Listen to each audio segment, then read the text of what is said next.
설마 여기까지 오르겠어 하면 거기보다 더 오른다고 말씀드렸습니다. 계속 좋은 장세를 유지하고 있는 가운데 어떤 부분을 조심해야 되고 또 어떤 부분은 더 강점을 가져야 되고 어떤 코인이 괜찮은지 궁금하신 분들 이 영상만 보시면 됩니다. 영상 끝까지 시청해 주시기 바랍니다.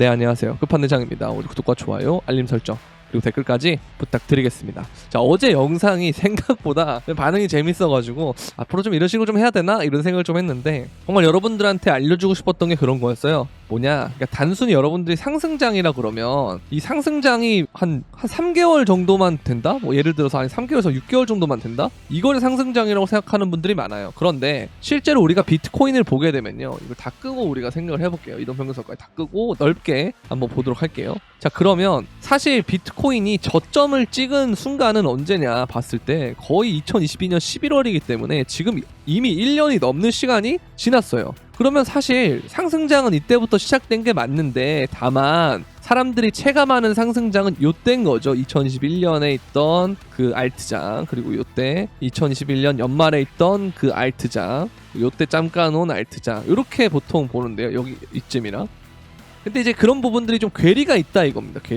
괴리가 있다. 자, 그래서 저는 표현을 어떤 식으로 하냐면 사실 상승장이라는 개념에서 여기는 상승장의 어떤 끝무렵이에요. 끝무렵은 보통 굉장히 짧은 시간 동안 빠르게 올라가면서 알트들이 진짜 장난 아니게 올라가는 그 시점을 얘기를 하거든요. 자, 그런데 그러면 사실 이걸 그냥 단순히 상승장이라고만 표현해도 되는가라는 거죠. 근데 저는 그거는 아니라고 생각하기 때문에 여러분들한테 이제 좀 새로운 개념으로 이제 상승장의 초입, 그러니까 이 본격 상승장이란 구간의 초입이라는 개념에서 여러분들한테 했던 말이 상상장이라고 말씀드렸습니다. 여러분 상상하셔야 됩니다. 왜 상상을 해야 되냐? 그러니까 설마라는 말을 붙이면 안 돼요, 코인은. 왜? 아니 10배, 20배 지금도 이렇게 저점 대비 오른 것들 좀 있죠? 그 다음에 플러스 나중에 되면 뭐 100배도 있을 것이고 뭐 이럴 텐데 이런 것들 여러분들이 되게 가볍게 생각하면 안 된다는 겁니다. 거기까지 홀딩하는 사람들의 특징은 그 가격대를 어쨌든 내가 상상하고 인지하고 있었기 때문에 이 시기에 안 팔던 사람들이 그때 판다라는 거예요.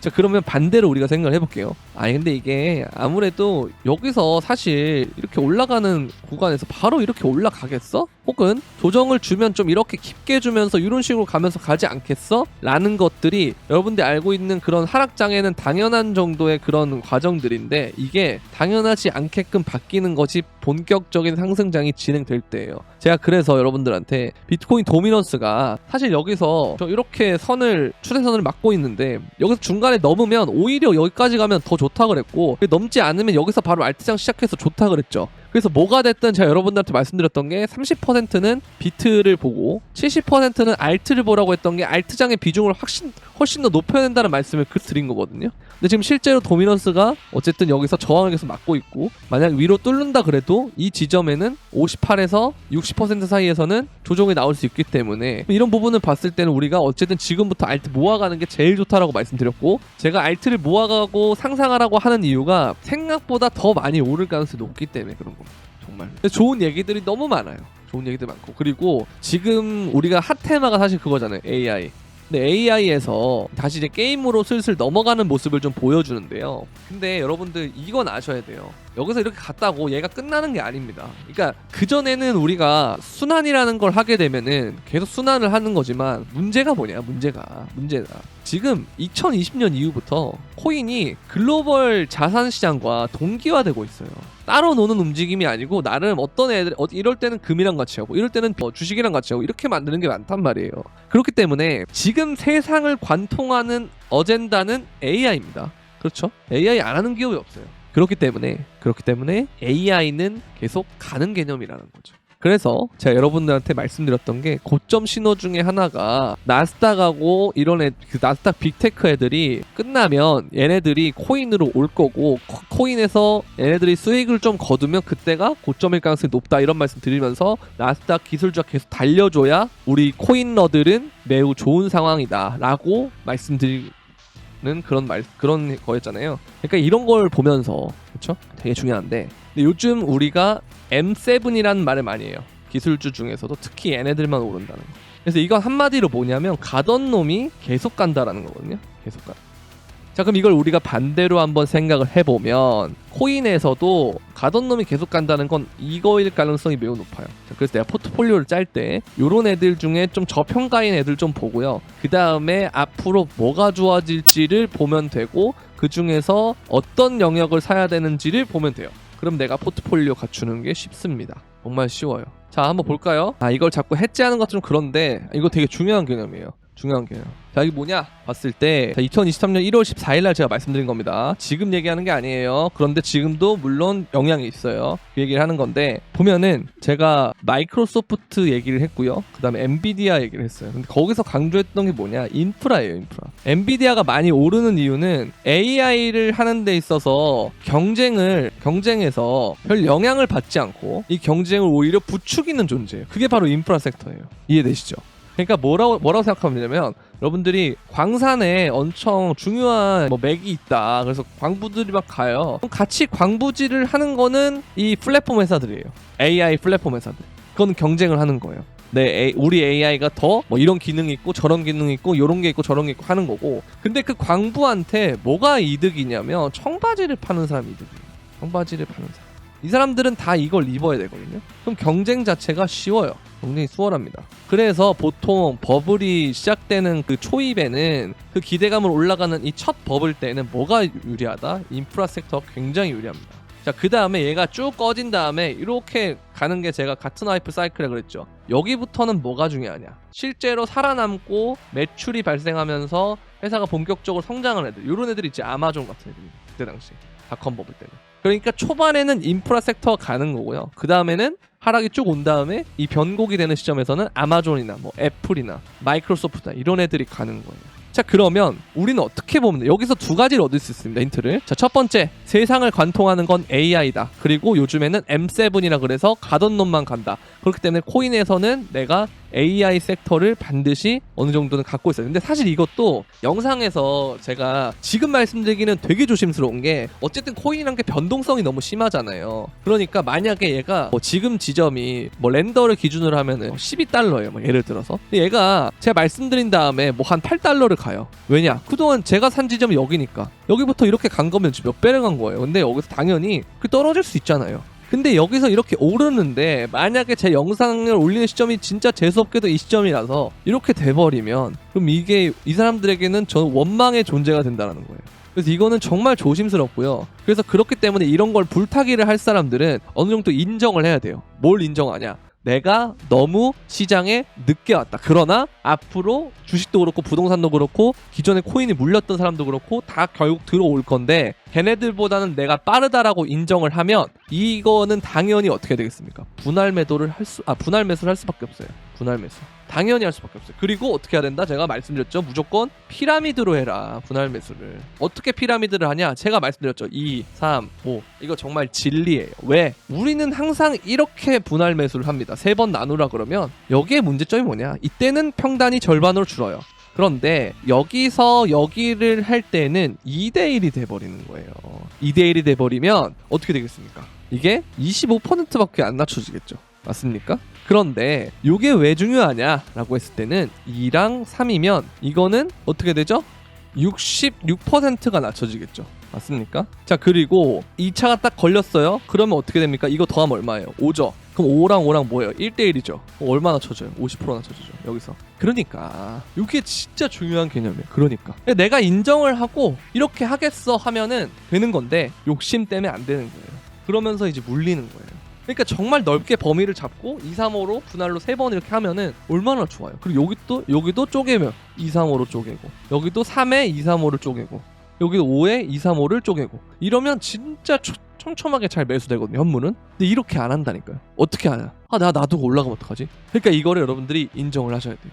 근데 이걸 왜 인정을 해야 되냐? 그래야 여러분들이 마음 편하게 잡습니다. 왜냐? 상승장에서는 흔들기가 비일비재해요. 흔들기가. 제가 상상장이라고 바꾸고 했다고 한들 중간에 흔들기는 있어요, 무조건. 근데 이걸 뭘로 해야 된다? 이때는 올라갈 거라고 어느 정도 단정 짓고 뭘 해야 된다? 춥춥해야 된다. 그러려면 뭐가 갖고 있어야 된다? 현금 비중이 있어야 된다. 그래서 제가 현금 비중 어느 정도는 있어야 된다 그랬죠. 30%는 있어야 된다. 이러면 내려오는 게 즐겁다니까요. 내려오지 않으면 난 70% 들어가 있어. 이걸로 어떻게 해? 잘 먹겠습니다 하는 거죠. 그래서 어려운 게 없는데 이렇게 하면, 근데 어려워요. 그것도 알아요 제가. 왜? 이건 인간의 심리를 역행하는 거예요. 자, 인간의 본성은 어때요? 가격이 올라가면 올라가서 불안해요. 왜 불안해요? 언제 떨어질지 몰라. 너무 많이 올랐다고 생각하니까. 그럼 이건 제가 뭘로 바꾸라고 했죠? 상상으로 바꾸라고 그랬죠. 어떻게 바꾼다? 상승장에는 엄청나게 오른다. 내가 생각하는 것보다 더 오른다라는 걸 상상해라. 어디까지 오른지 대충 뭐 내가 생각한 지점보다 좀 더 높게 목표치를 잡으면 이걸로 버틸 수 있고. 두 번째, 급락이 올 때 이걸로 접근해라. 그러려면 피라미드, 그리고 30%의 여유 현금, 그리고 내가 초기 진입한다. 내가 현금이 100%다. 그랬을 때도 이렇게 진입을 해야 된다. AI 섹터에 대해서 너무 많이 올랐기 때문에. 자, 그리고 두 번째로 뭘로 접근해야 된다?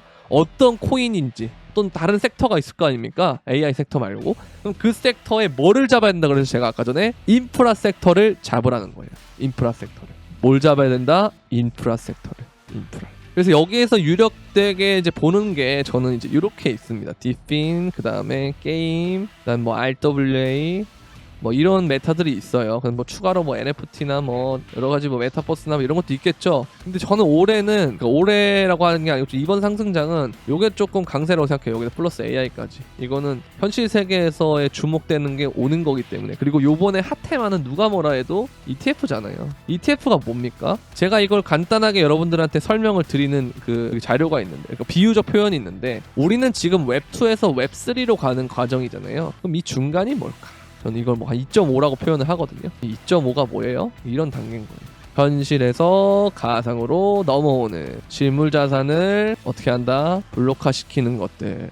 그렇죠? 그리고 디핀이라는 섹터와 게임이라는 섹터까지. 자, 이것도 제가 게임도 되게 여러분들한테 그 중요한 부분을 말씀드리고 싶은 게, 우리가 예전에 엑시다 이런 것들이 막 P2E를 했잖아요. 스테픈도 그렇고 여러 가지의 P2E, M2E 뭐 여러 가지가 있잖아요. 자, 근데 이 어떤 작업을 해서 보상이 얻는 그 시스템이 코인 가치의 인플레이션을 엄청나게 불러일으키면서 코인 가치가 떨어지면서 우리가 이렇게 했을 때 별로 재미가 없어 하면은 갑자기 폭락이 오잖아요. 그쵸? 자, 그런데 이게 우리나라 기준으로는 재미가 없을지 몰라도 어디?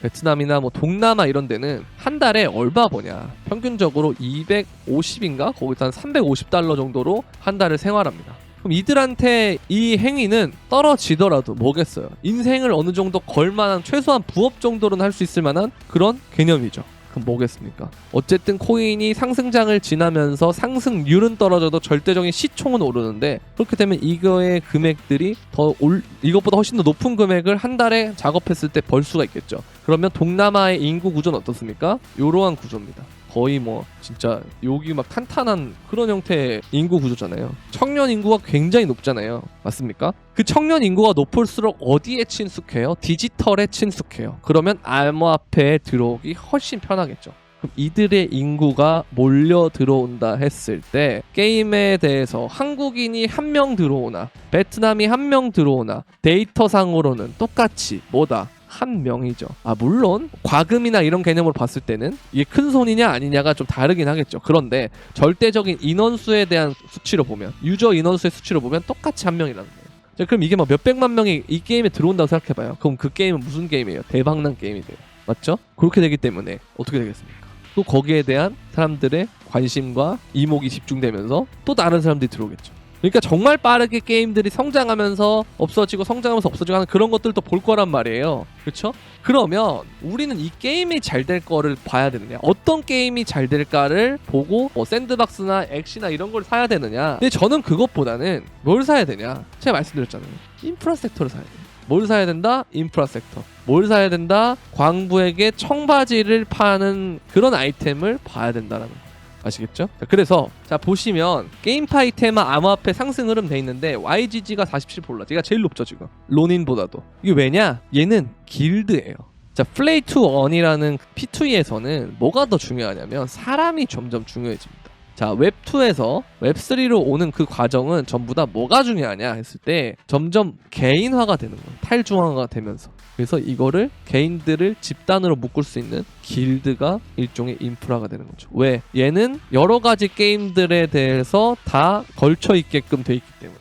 그거나 혹은 뭐 로닌처럼 네트워크 형태로 이 생태계 안에서 게임을 올려야 되는 그런 애들이라든지 이런 애들이 보통 빨리 오르는데 아무래도 네트워크는 그 게임들의 선택을 받아야만 이 하입이 붙고 그 선택 받은 게임들 중에서 대박난 게임이 있을 때 얘네들이 잘 오르는 구조인데 게임은 온갖 게임들에 다 어떻게 할 수 있다? 좀 될 만한 게임들이면 다 발을 걸칠 수가 있다라는 거예요. 그래서 잘 될 게임들만 맡아서 한다라는 거죠. 재미없는 게임이거나 아니면 안 될 것 같은 게임들은 애초에 발을 걸치지도 않는다라는 거예요. 그것이 길드의 장점이라는 거예요. 요거 잘 보시면 돼요. 그렇죠. 이것도 제가 옛날부터 YGG 코인과 랜더, 뭐 알리브 이런 거 되게 많이 말씀드렸거든요.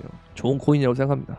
근데 너무 많이 오르긴 했어요, 진짜. 저희가 이제 멤버십에는 이 YGG를 거의 뭐 0.5, 0.4, 뭐 0.6 이런 데는 좀 사도 괜찮다라고 말씀드렸는데 지금은 거의 0.9 이러니까 아 이걸 신규로 사도 되나? 근데 이제 제가 말씀드렸죠. 내가 만약에 조금 늦었다라는 걸 인정을 하면 그럼 어떻게 하겠어요? 0.9부터 한 0.6까지를 2, 3으로 넓게 하겠죠. 야 범위 너무 넓은 거 아니야? 아니에요. 그러니까 그렇게 하면 된다는 거예요. 그걸 2, 3으로 하게 되면 평단이 정말 낮아져서 한 0.7이나 이런 데 형성이 돼 있을 거예요. 0.6까지 다 걸린다 했을 때. 근데 그냥 1대1대1로 하면은 평단이 0.8 뭐 이런 데 형성돼 있을 거예요. 제가 말씀드렸죠. 1에서 100을 갔을 때 2에서 100을 갔을 때 이 0.7, 0.8이 별로 차이가 안 나 보이지만 나중에 이 똑같은 가격에서 팔았을 때 얘는 100배고 얘는 50배라는 거 이거 진짜 중요한 개념입니다. 상승장에서는 이게 진짜 중요한 개념이에요. 아시겠죠? 이렇게 보시면 되겠고 자 그리고 블랙록이 180억 규모의 산업 펀드를 비트코인 현물 ETF 매수를 계획하고 있다고 하는데 저는 진짜 지금 미쳤다고 생각합니다. 개인적으로. 그러니까 미쳤다는 게 너무 많이 갈 것 같아서 미쳤다는 거예요. 저도 제 자신이 제어가 안 될 정도예요 지금. 이게 인간 지표일 수도 있지만요. 그렇다고 하기엔 너무 외부적인 것들이 좋아요. 부동산도 전세가가 올라간다면서 희망 회로를 굴리고 있고요. 그리고 한국 개미들은 투명하게 국내 주식에서 돈을 빼고 미국 주식으로 갔습니다. 근데 저는 미국 주식 언제 하라 그랬죠? 2022년 말과 2023년 1월 달에 저는 미국 주식 해야 된다고 말씀드렸습니다. 그 당시에. 아시겠죠? 그런데 지금은 오히려 주식하는 분들한테 제가 맨날 말씀드린 게 뭐냐면 국내 주식에서 외국인들이 좋아할 만한 시총이 큰 주식들 그런 애들이 나중에 코스피가 박스피를 돌파하게 됐을 때 나스닥의 M7처럼 가던 놈만 가는 그런 장이 될 가능성이 높다. 그렇다는 건 시총이 코스피가 박스피를 뚫는다는 건 시총이 올라간다라는 건데 거기에서 일종의 비트코인 흡성대법처럼 된다라고 하는 것은 그 M7에 해당하는 애들이 얼마나 많이 올라야 그런 흡성대를 하겠습니까? 그러니까 지금은 오히려 환율도 떨어지고 있고 그런 상태에서는 뭘 봐야 된다? 국내 주식을 봐야 된다. 국내 주식을. 그런데 다 거꾸로 하고 있죠 지금. 근데 외국인들은 지금 계속 순매수 들어옵니다. 이런 식으로 매일매일 물량 뺏기고 하는 거예요 한국 사람들이. 그러니까 너무 안타깝고요. 근데 그런 입장에서 어쨌든 볼 때 뭔 얘기를 하다 이렇게까지 갔냐. 너무 미쳤어요. 제가 여러분들한테 예전 영상 얼마 되지도 않았습니다. 그냥 몇 주 전 영상이었을 거예요. 이런 말씀을 드린 적이 있습니다. 뭐냐? 비트코인은 개인적으로 마이크로소프트의 시총을 넘으면 그때 거품이 알짱으로 왔다가 끝날 것 같다 라고 말씀을 드렸는데 그래서 한 3배 정도 더 오르면 끝날 것 같다 라는 말씀을 드렸는데요. 근데 지금 이렇게 되면 문제가 뭐냐, 이렇게 되면 아까 보여드렸던 이게 이렇게 되면은 정말로 이렇게 될 수가 있어요. 자, ETF는 골드의 AUM이 50% 이상으로 총 자산 측면에서 골드 ETF를 따라잡고 있다. 지금 너무 빨리 따라오잖아요 지금 이게. 그러니까 정말 나중에는 여기서 이탈이 일어나서 이렇게 온다 그러면 얘는 이렇게 시총이 줄어들고 그러니까 AUM 자체가 줄어들고 얘는 이렇게 올라가게 되면 정말 뭐 이걸 진짜 넘나?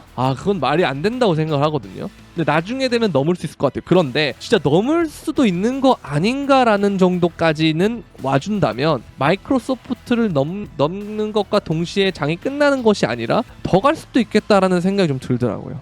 진짜 이거 보면서 제가 깜짝 놀랐습니다.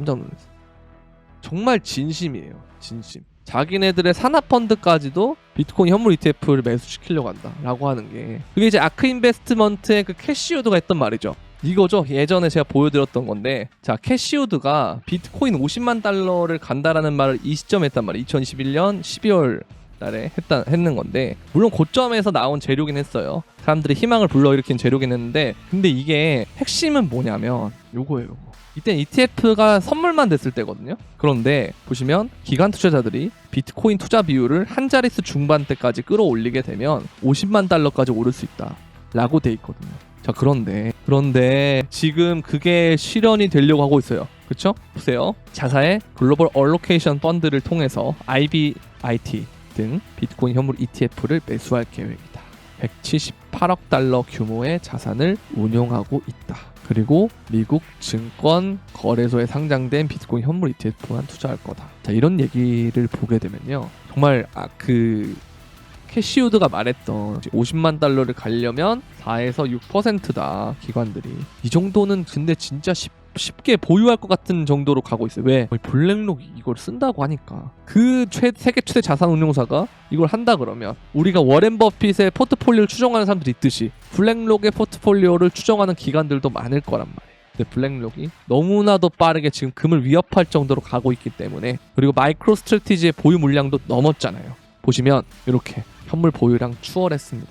ETF 된 지 얼마 되지도 않았잖아요. 솔직히 해봤자 몇 달밖에 안 됐잖아요 지금. 그쵸? 그런데 지금 몇 년 동안 매집한 마이크로 스트래티지를 바로 추월해버립니다. 저는 여기에 대해서 위험성을 자꾸 말씀드리긴 해요. 뭔 말이냐, ETF가 반드시 상승만을 가는 건 아니에요. 지금은 상승에만 갈 거예요. 근데 다만 얘가 하락장이 올 때도 ETF 때문에 더 떨어지는 경우가 생길 겁니다. 아시겠죠? 그러나 이걸 자꾸 얘네들이 매집을 하는 이유가 뭐냐면요, 결국은 뭘 갖지 말라고 하는 거다? 비트코인의 현물을 갖지 말라고 하는 거예요. 얘네들이 수탁이라는 개념으로 현물을 대신 가지고 있어요. 그러면서 지수상품을 내서 이걸 사게끔 하는 거예요. 그러면 이 현물은 누가 들고 있습니까? 기관들이 들고 있는 거예요.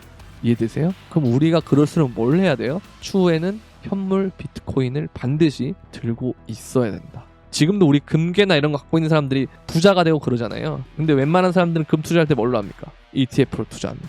똑같습니다. 똑같아요. 자, 그렇기 때문에 아까 보여드렸던 이 금의 시가총액을 넘지 않는지에 대해서는 넘지 않을 가능성이 높지만 장기적으로는 넘을 가능성이 높다. 왜냐하면 점점 디지털화로 바뀌고 있기 때문에. 그런데 이번 장세에서의 가장 큰 부분은 일단 마이크로소프트 정도는 넘을 것 같다라는 생각이 듭니다. 거기에 대한 그 재료들이 지금 블랙록도 아까 말씀드렸던 180억 펀드를 현물 ETF를 추가적으로 매입하려는 그런 생각 갖고 있고, 다른 기관들도 자기 보유 포트폴리오의 4에서 6% 정도는 할 수 있기 때문에, 그러면 캐시우드의 말처럼 비트코인이 50만 달러를 갈 시나리오도 열리기 때문에 그런 부분들을 보게 되면 알트들은 도대체 얼마나 올라야 되는 것인가. 그래서 제가 어제 뭐라 그랬죠? 여러분들 상승장 끝났습니다. 뭐라고요? 상상장입니다. 상상장.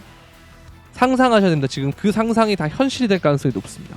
미쳤습니다. 그런데 그럼에도 불구하고 우리는 냉정하게 어떤 생각을 해야 된다? 이번 장이 끝나면 비트코인은 망하겠구나.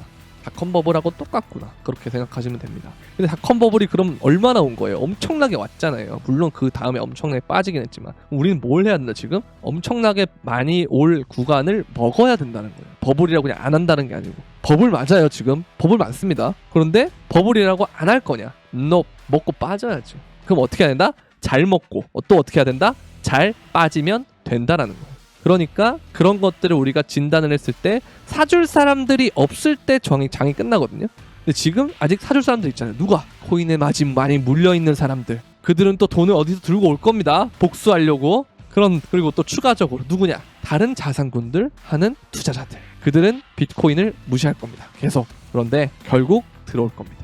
그들이 다 들어오고 그들이 수익을 내고 그들이 비트코인이나 블록체인의 전문가이냐 꿈을 팔 때, 그때가 언제다? 고점이에요. 그래서 그렇게 따지게 되면 아직 고점은 남았기 때문에 비트코인도 지금 웬만하면 횡보 후 올라간다, 신고점을 찍고 또 갱신하고 올라간다라는 쪽으로 관점을 잡는 게 나은 것이고, 알트코인도 마찬가지로 알트장이 온다라고 생각하고 비트코인과 알트를 3대 7의 비율로 현금 비중도 유지한 상태에서 가는 것이 가장 합리적이고 안정적이고 수익을 극대화할 수 있는 그런 전략이라는 겁니다. 자, 그리고 이제 왔어요. 최근 상승은 선물이 아닌 현물 시장이 주도하고 있습니다.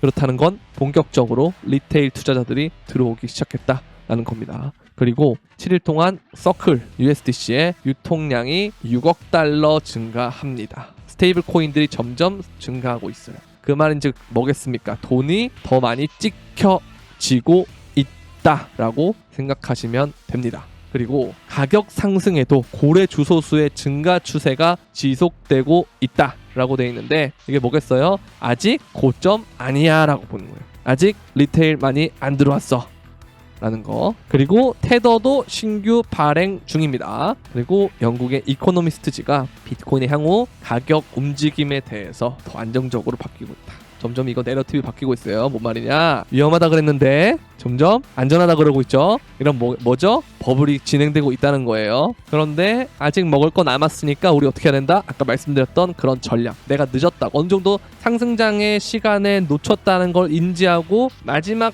불장의 고점 때까지 내가 돈을 벌려면 어느 정도 인지한 다음에 안전하게 분할 매수 전략, 현금 비중 갖추고 원칙을 지키는 투자를 해야 좋은 것이다. 제가 여러분들한테 코인 버블이니까 하지 마세요라고 안 하잖아요. 오히려 어떻게 됩니까? 이제 상승장에서 상상장으로 넘어갔다 라고 보시면 될 것 같아요. 상상장 초입입니다. 상상장 초입. 아시겠죠? 그렇게 보시면 될 것 같습니다. 자, 그리고 여러분들이 이제 이런 말씀을 드리면서 아니 인프라 섹터 좋은데 뭐 사야 돼? 뭐 어떤 거 코인을 언제 사야 돼? 늦으면 이제 장투 못 하는 거야? 장투 어려운데 스윙은 어떻게 해야 돼? 뭐 여러 가지 부분들에 대해서 애로사항이 있을 거라고 생각합니다. 그런 분들은 멤버십에 가입을 하시면 되는데요. 멤버십에 가입을 하시면 이렇게 뭐 진입가, 목표가, 손절가 이렇게 제공을 해드리고 있고 더그래퍼도 지금 4차까지 다 찍었죠. 타겟이 엑시 인피니트도 마찬가지. 그리고 이렇게 이뮤터블 X도 있고 여러 가지 코인들을 진입가와 목표가, 손절가 이렇게 제공하고 있기 때문에 어떤 비중, 얼만큼 투자해야 되는지, 언제 조심해야 되는지, 그리고 여러분들의 보유 포트폴리오가 어떤데 어떤 식으로 대응해야 되는지, 그리고 저랑 실시간으로 질문 답변하면서 소통을 어떻게 하는지, 그리고 왜 이렇게 생각을 했는지에 대해서 종합적으로 여러분들이 도움을 받고 싶다 하시는 분들은 멤버십에 가입을 하시면 되는데 구독 버튼 옆에 있는 가입 버튼을 통해서 해주시면 되겠습니다. 자, 그리고 선물방이 있습니다. 선물방은 멤버십과 별도의 방이고요. 이런 식으로 똑같이 포지션, 진입가, 목표가, 손절가. 근데 요번에 다 롱만 쳤어요. 그래서 손절이 나도 롱에서 났고요. 익절이 나면 다 롱에서 났기 때문에 심하게 털리지 않았습니다. 그리고 오히려 더 많이 벌었죠. 그런데 지금 같은 장에서는 차트를 보는 사람들이 지금 제일 흔들릴 부분인데 여기는 무조건 저항이 와야 돼. 여기는 무조건 빠져야 돼. 여기는 무조건 숏자리야. 이게 제일 무서운 거예요. 상승장에서는. 근데 이거를 제가 이전에 많이 겪어봤기 때문에 이번에는 그걸 잘 피하고 롱만 쳐서 수익을 많이 낼 수 있었던 거. 그래서 이런 부분들에 대해서 좀 도움이 많이 될 것 같다라고 생각하거든요. 그래서 그런 부분들 도움을 받고 싶으신 분들은 영상 설명란에 있는 선물방 가입 시청 링크를 통해서 가입을 해주시면 될 것 같습니다. 오늘은 일단 여기까지 하도록 하겠고요. 주말 잘 보내시고 도움이 되셨다면 구독과 좋아요, 알림 설정, 그리고 댓글까지 부탁드리면서 상상장이 끝나는 그 순간까지 그리고 그 이후까지도 여러분과 함께 하도록 하겠습니다. 함께 하실 분들 많이 시청해 주시고요. 걱정할 거 없습니다. 우리 한번 잘 졸업하길 바라겠습니다. 그럼 안녕.